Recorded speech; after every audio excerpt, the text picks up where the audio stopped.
Good evening, ladies and gentlemen, and welcome back to the factory. That's right, I'm Liz. We have been hard at work bringing things up to speed. So as we can see, as we left off last time, our circuit production is going steady. We are actually using some of these blue circuits now. Right now we're keeping storage full, but I think we are actually using them a little bit quicker than we are making them at the moment, which does not surprise me. Because honestly, this is not a metric butt-ton of blue circuit production here, and we are using quite a bit for high-tech science. What else is going on? Yeah, we might need to expand that a little bit. At the very least, we should expand that out so that the copper belts are full blue belts. What else is going on? So nothing new up here.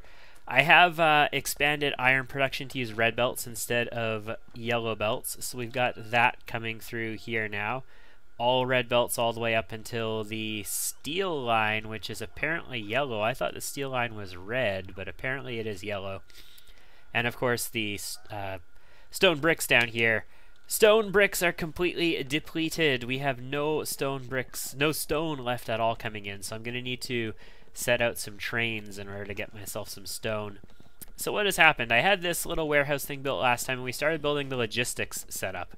And I've just expanded the logistics make anything. So we've got logistics make anything in here. Now the make anything part of this factory, we could probably condense it to like 1 or maybe 2 of these little banks. Each one of these banks is 15 assemblies long. You'll notice that they aren't quite symmetrical on either side. I might fix that for OCD purposes in the future. I might actually extend it down to these substations as well for OCD purposes. But for the time being, this is how it's set up. There are roboports all the way down each one of the spaces in between, and there are conveniently 3 spaces right here. And there's a reason I left 3 spaces right here as a sort of this is the mid-game factory setup that we're going to use. But this allows me to do sort of a hybrid mid/late game setup as well. And we'll get there. We're not there yet, but the space in between will allow me to do sort of a hybrid mid/late game setup, like a late game junior setup. If I don't want to completely retool the entire factory again just yet, I'll be able to do something to improve this productivity in the future. But anyway, we have the make anything setup. It's not entirely set up like some of these things, like these in here, these cables and these tanks aren't set up to do anything yet. The loaders I have working because I wanted loaders. Obviously the inserters and the belts and everything are working. Yeah, that's going nicely. The wood chests, for example, aren't working. Neither are the warehouses and storehouses and all that, or the pumps, or the bots are. I've got 1.3 thousand of those and 1.3 thousand of these bots just sitting there. I've also got some overflow valves which aren't working either. And like I said, you can condense all of this down into 1 or 2 of these little banks if you just do single-sided on each side. And I'll show you how to do single-sided in a little bit when we get to a single-sided one. But then even more make anything, we've got lasers, we've got boilers, we've got steam engines, all kinds of stuff here. Pump jacks and chemical plants and refineries. We actually have used a few pump jacks.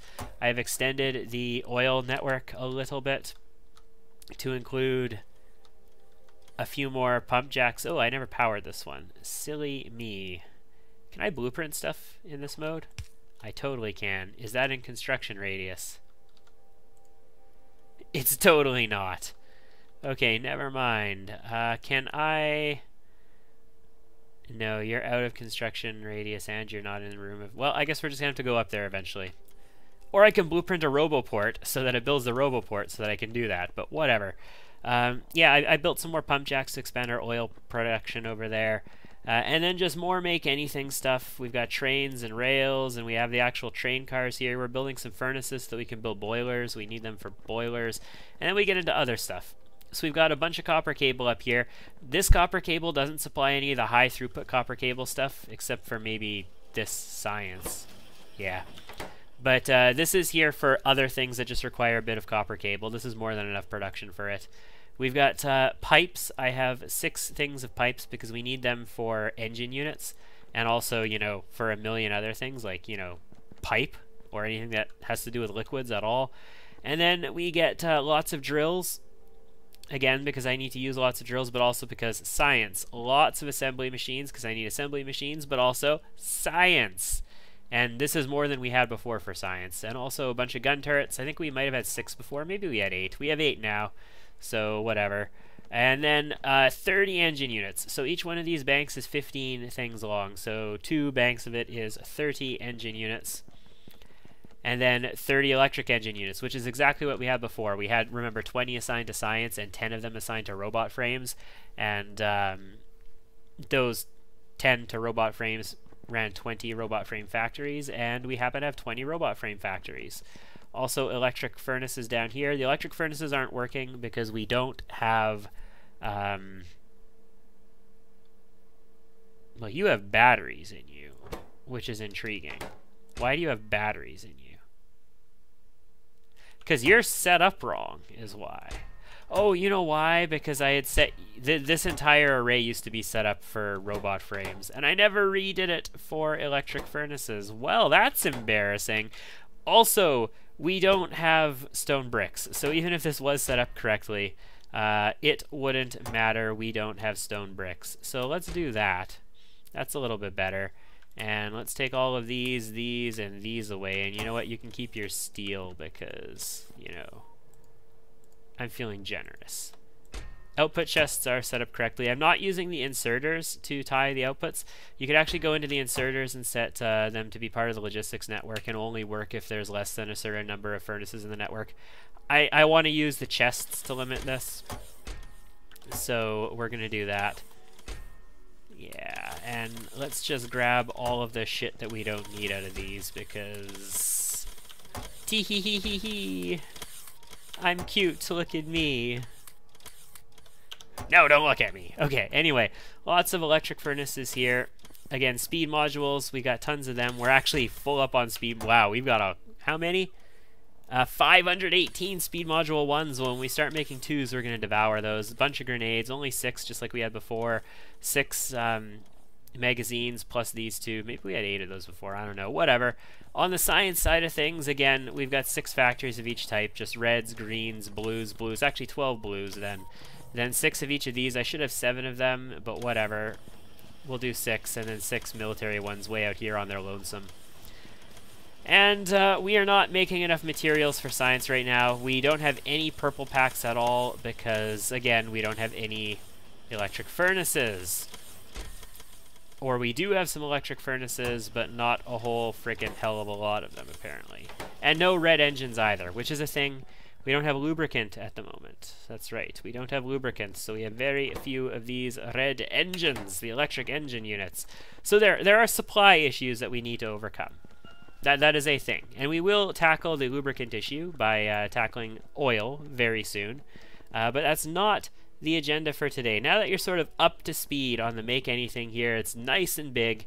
And like I say, you could do this a lot smaller, but there's no need to do this smaller. This is the purpose of this playthrough. Note, I don't have anything making solar panels yet.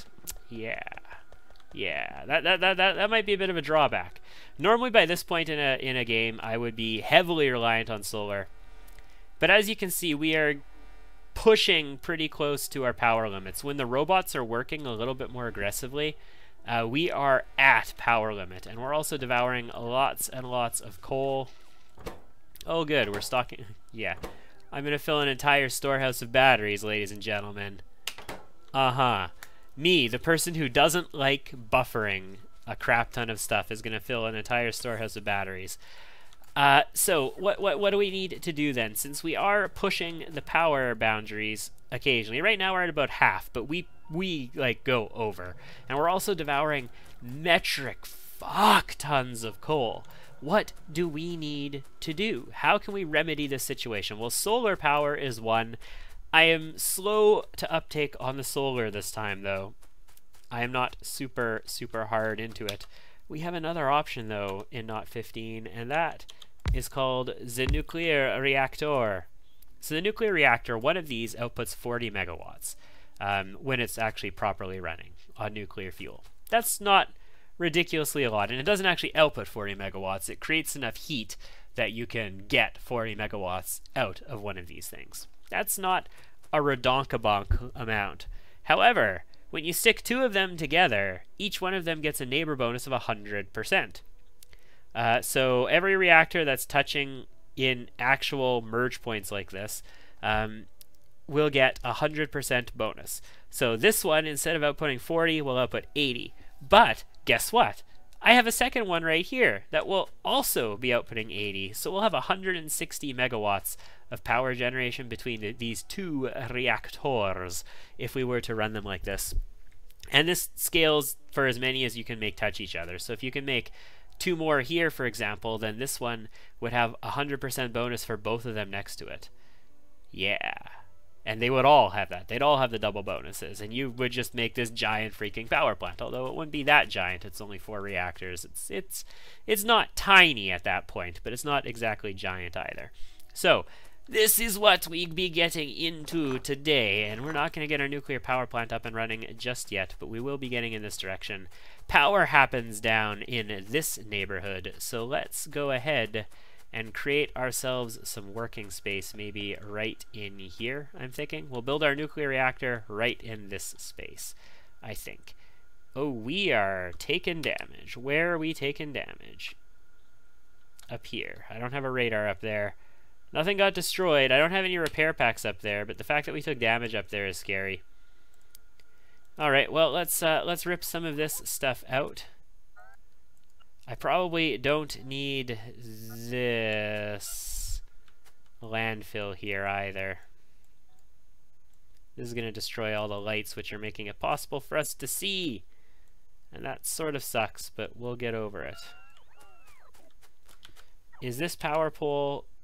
Yeah, that power pole is part of the actual power connection out to this wall, so we want to keep that up. Okay, that's fine. It's fine. It's fine. It's no big deal. Alright, so I have a number of ways of dealing with this, but I think what we're going to do is put down a chest real quick and stick our bots in it. And then we're going to order it to deconstruct this. That way, the other robots will come to deconstruct this. It's inside of the build network, right? Yeah, it totally is. So a bunch of construction robots are going to come, and they will pick up all this landfill and haul it away. I don't have that many of them in service. I only have 1,623 construction robots in service right now. And yeah, they are not pulling it away fast enough. Come on. Fan out. Go, my robots. Go, my robot pretties. I just don't have the inventory space to do it. Otherwise, I would have done it. See, this is why I would love if construction robots got the cargo capacity bonus as well as logistics robots. So, you'll notice, since we have some time to spare, that we are working on a Covarex enrichment process. That is the process that allows you to enrich U235 from U238, basically. Kind of. Not really. It basically allows you to reprocess your shit, is what it amounts to. So yeah, it should be fun. Okay, the chest is all gone. Let's pick our robots back up and let's start devouring some of this.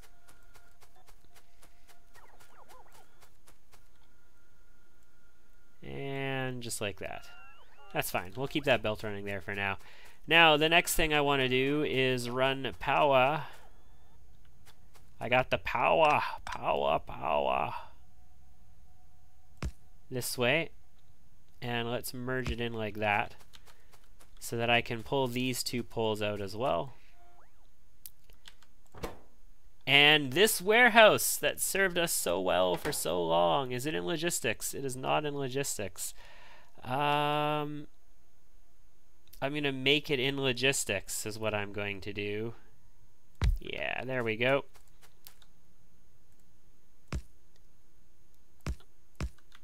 Let's just connect some power out there, and I'm going to put you in logistics, and I'm going to have the logistics bots go move all the stuff out of this. Hey, look. Ooh, it reorganized too. But look at this. We've got some stone furnaces. We've got some chests. We've got some concrete. That's pretty good. Some inserters, bricks.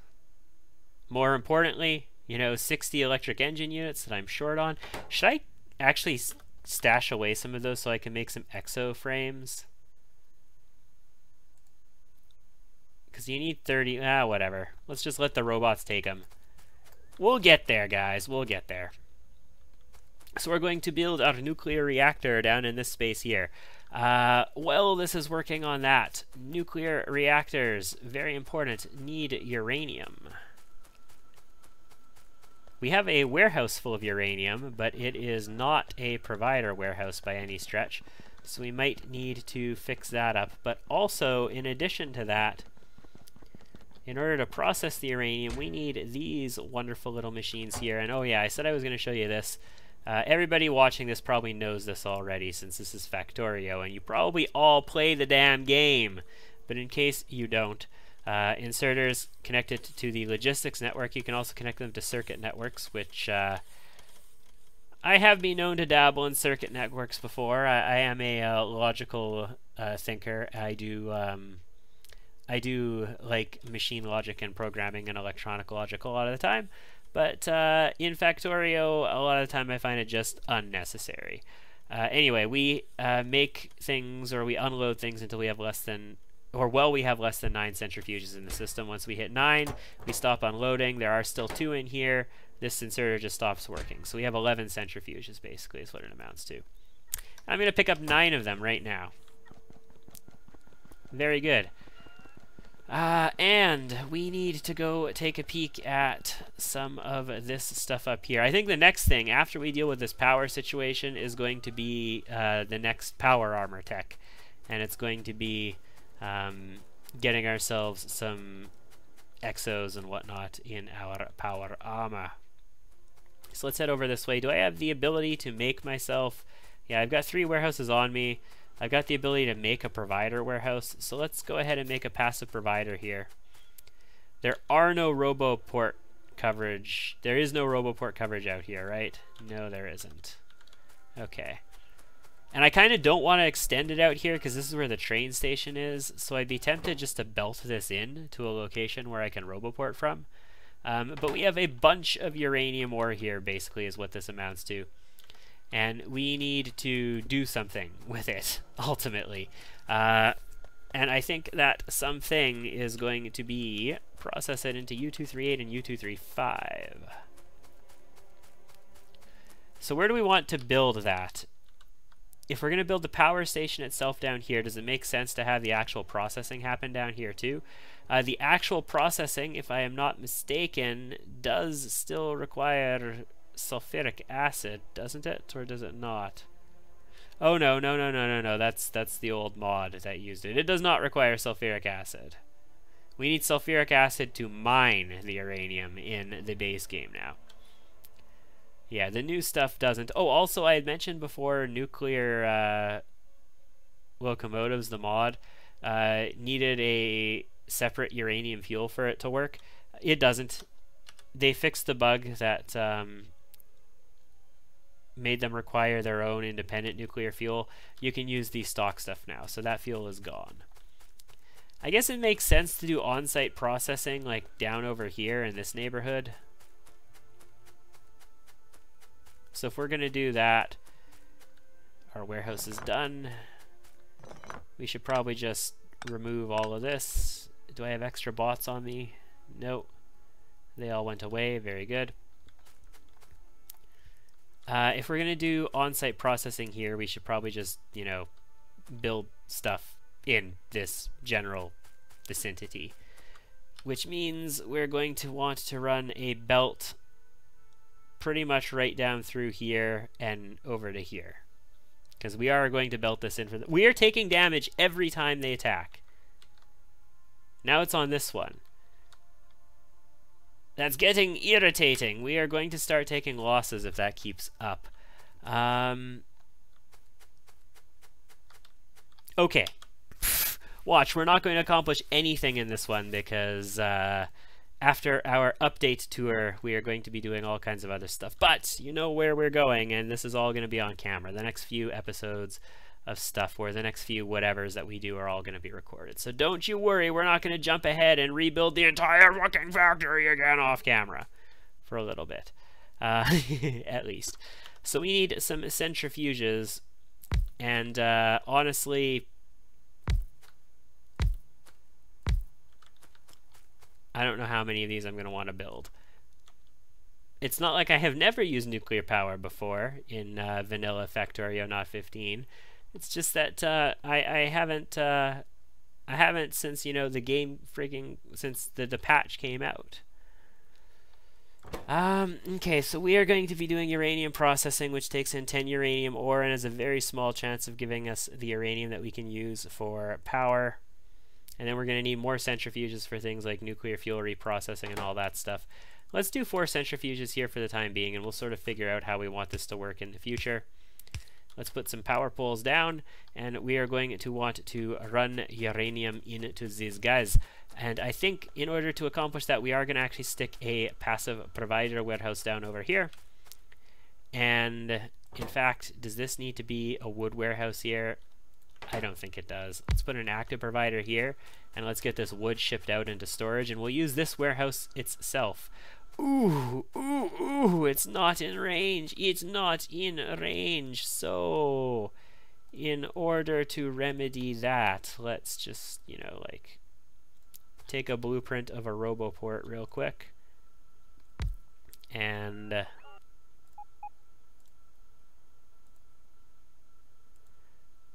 drop a couple roboports down nearby. There we go. 6 more roboports for charging purposes in the vicinity of the nuclear shit. Charging purposes. Seriously, that's the only reason. And we're going to use blue belt for this, because why the hell would we not use blue belt? Can you actually get underneath all that? You can, in fact, get underneath all that. That is pretty darn snazzy. I guess, you know, I could have just counted how many tiles it was ahead of time, and then I would have known if we could have gotten underneath it. There we go. And we are going to run you... Oh, I don't have much on me. That's okay. Just keep me stocked with like 100, and then I just have to remember to go inside of the network range in the near future. So let's run it a little bit closer to this side of stuff.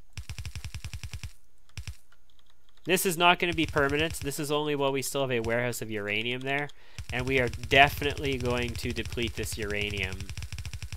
Depleted uranium. We are definitely going to run out of uranium sooner rather than later. These are red belts. Fantastic. They're covered in blue iron, so they kind of look a little out of place, being red belts and whatnot. But that's what they are. We'll just make enough space for the 4 belts of copper to come out. Really, it should be 6, though. There should be 2 more up there. Potentially, up to 2 more up there. Not that there have to be or anything.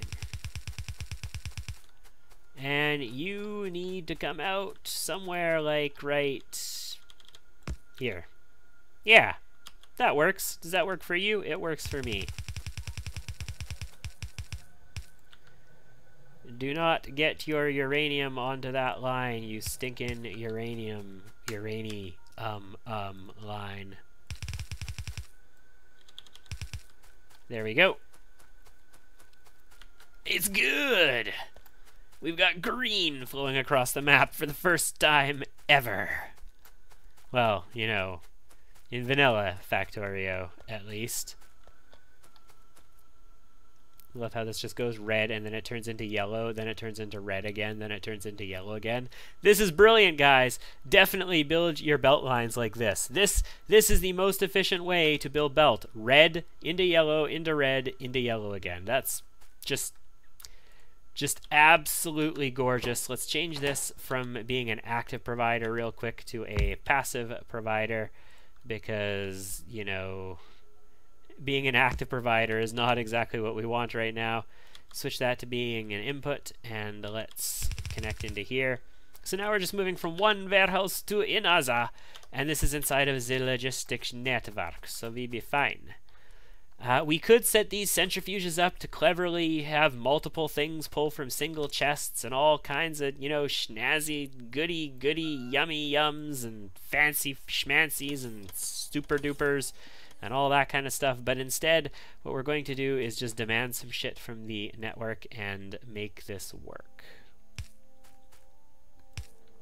Let's just get you guys some power. And these are just standard fare is what we're going to do with this stuff. So these are going to produce 2 different kinds of materials. And because they produce 2 different kinds of materials, I'm going to go ahead and build 2 separate chests for each of them. And we're going to start using, oh my goodness! We have never used these before, have we? No, sorry. We are going to use ourselves some purple nurple inserters. I want to have a stack of uranium ore in each. They take 10 seconds to process, and they need, what, 10? It's 10 uranium ore, right? Yeah, 10 uranium ore, so that's 5 processes of each one of them. That should be just fine. And then our stack of purple inserters. I think the left is going to be ZU235. So let's set the filter on this to uranium 235. And we'll set the right to U238. Now we're going to get a lot of U238, and we need to do things to use that. And the Covarex enrichment process is one way of consuming that U238. Another big way of consuming it is making freaking bullets out of it. And we are going to make a lot of bullets out of U238. But, ladies and gentlemen, let's wait for another craft here. Notice, by the way, that the centrifuge's processing speed, crafting speed, in the right-hand side there is 0.75. Also notice that our electricity is spiking. We're using 3 megawatts on hidden small lamps. It's mostly roboports because it's robots charging. So yeah, see, now we're back under maximum, but we spike above it. We're really riding the wave there. We could get ourselves some efficiency modules, and that would put us way safe if we efficiency moduled all of our miners and assembly machines. Can you actually do miners still? I should double check that. You used to be able to efficiency module miners, but now that they put productivity on a research and it's not on modules anymore, can you even module miners now? Yes, apparently you can indeed still module miners. So great. Unfortunately, none of those coal mines are running. I keep enabling and disabling this big coal patch over here, the mining on it, by like turning these guys on or off. Can I actually influence that from here? No, I can't. But you very quickly run out of coal. Like, I am devouring coal. 40,000 of it goes by in no time flat. In fact, we're using 2,000 of that a minute. So apparently that would be 20 minutes without, and I'm pretty sure that we're not actually using it at the same rate we were before. Okay, so we let this run for a couple more processes, and we have not gotten a single U235 out of this yet, which makes sense because, again, remember, the chances of getting this are 0.7% of getting a U235 out of this nonsense. So it's very, very rare is what I'm trying to get at. Anyway, I'm going to let this run for a little bit, and we are going to start building the reactor in the next episode. Thank you for tuning in, ladies and gentlemen, on our first step towards nuclear power and world domination over, you know, the biters. And next time we're probably also going to shore up our defenses a little bit and refortify a bit, and maybe expand the railways to get out to all of these walls so that I can supply them with repair packs and new turrets and all that kind of stuff, because it looks like we're going to need to soon. Oh, update for our resource situation. 3.2 million copper, 2 million iron, still 1.2 million coal in there, and another 146,000 in here. We still have another coal patch over here with, copper patch here with 229,000. These patches of things, these mixed patches, I'm definitely going to do logistics mining on. I think we're going to switch to logistics mining from now on. As long as we get power up and running before I have to go and mine again, I think we're going to switch to logistics mining for everything. So, no more belts on our mining bases. Yay! Anyway, thanks for tuning in. Still no U-235, and I'll see you again next time.